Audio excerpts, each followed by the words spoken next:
শেষ ১৬তে মিশরের বিপক্ষে গুরুত্বপূর্ণ ম্যাচের আগে আত্মবিশ্বাসী আর্জেন্টিনা কোচ লিওনেল স্ক্যালোনি সম্ভাব্য ফাইনাল প্রতিপক্ষ নিয়ে কথা বলতে গিয়ে স্পেনের বিপক্ষে নিজেদের শিরোপা লড়াই দেখতে চান বলেও জানিয়েছেন তিনি। তবে একই সঙ্গে সতর্ক করে দিয়েছেন সেই পথে এখনও অনেক বাধা। সংবাদ সম্মেলনে স্ক্যালোনি বলেন, কোনো দলকে স্পষ্ট ফেভারিট বলা যাচ্ছে না। স্পেন ধীরে ধীরে উন্নতি করেছে ঠিকই, কিন্তু এই বিশ্বকাপের বাস্তবতা ভিন্ন। আবহাওয়া, ভ্রমণ, মাঠের অবস্থা ও ম্যাচ সূচি সবকিছু মিলিয়ে পারফরম্যান্সে প্রভাব পড়ছে।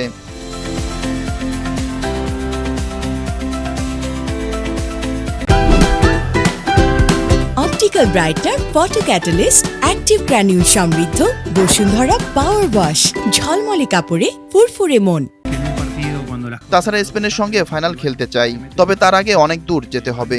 ফাইনাল এখনো দূরের পথ। তার আগে শেষ ১৬ই মিশরের বাধা। ম্যাচটি যে সহজ হবে না তা জানেন আর্জেন্টাইন কোচ, তবে নিজের দল নিয়ে আত্মবিশ্বাসী তিনি। স্ক্যালোনি বলেন, সবসময় সুন্দর ফুটবল খেলা সম্ভব নয়। জিততে হলে প্রয়োজন দৃঢ়তা, মানসিক শক্তি ও লড়াইয়ের মনোভাব। আর্জেন্টিনা নিজেদের সেরা ছন্দে না থাকলেও ম্যাচে নিয়ন্ত্রণ রাখার চেষ্টা করছে।